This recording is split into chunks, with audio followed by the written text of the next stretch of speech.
C'est en face du chantier de la cimenterie de Port-Daniel, Simon McInnes, que le groupe environnementaliste Environnement Vert Plus a choisi de poser une action citoyenne de sensibilisation.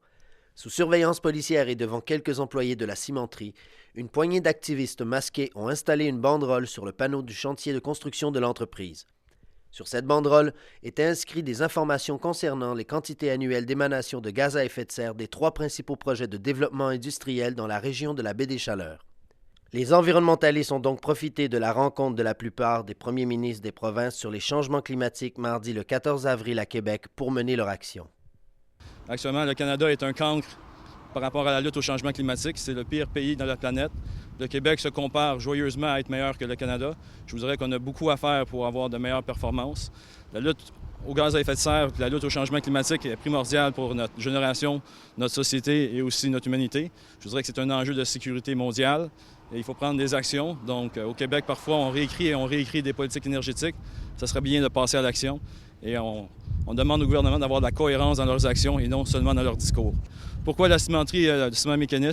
Principalement, je vous dirais, c'est le plus gros projet qui a été mis en place. C'est un projet qui va faire des émissions de gaz à effet de serre de 10 de tout le secteur industriel au Québec.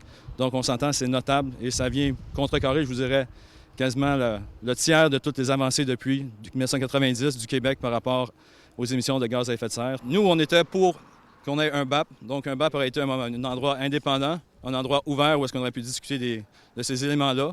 Et je vous dirais que le BAP aurait été l'endroit numéro 1. Ça n'a pas été mis. Actuellement, on milite toujours pour ça et on fait valoir nos points. Aussi l'exploitation des hydrocarbures, je vous dirais avec les différents puits que le monde veut forer, principalement les émissions des puits, aussi la contamination qui peut revenir, mais c'est certain qu'il y a des émissions de gaz à effet de serre par rapport à l'exploitation des puits qui fuient. Vous avez aussi les hydrocarbures principalement avec Belledune, avec les sables bitumineux pour l'exportation. La centrale au charbon qui est aussi à Belledune exactement de ce côté-là.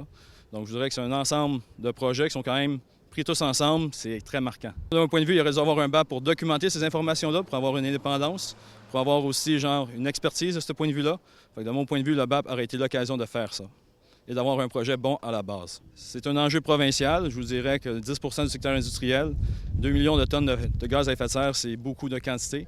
Je vous dirais à voir est-ce que la cimenterie va payer ses droits d'émission à la Bourse du carbone. C'est un mécanisme qui a été mis en place pour réguler l'émission de gaz à effet de serre, sauf que si le gouvernement décide de court-circuiter ça, à quoi servent les mécanismes qu'on met en place si on ne les respecte pas? Nous, de notre côté, on demandait un BAP pour avoir une partie indépendante, pour avoir une partie qui a une expertise et qui a une compétence, pour faire une évaluation du projet dans son ensemble. Parce qu'on a toujours milité pour et on trouve que ça a été l'instance pour le faire. Donc le BAP est un acteur important au Québec et indépendant et doit le rester. Actuellement, le ministre Hurtel est en train de regarder de son côté pour peut-être modifier la LQE. Pour nous, la LQE est une loi qui est forte, efficace et le BAP permet d'avoir une application et d'avoir une indépendance qui est très importante pour évaluer les projets environnementaux, surtout dans les projets où est-ce que le gouvernement a une prise de position. On s'entend qu'on est le réglementaire et en même temps le promoteur. C'est bon d'avoir une partie indépendante qui fait bénéficier son expertise à l'ensemble de la population, qui écoute la population et qui fait des recherches en conséquence des préoccupations de la population.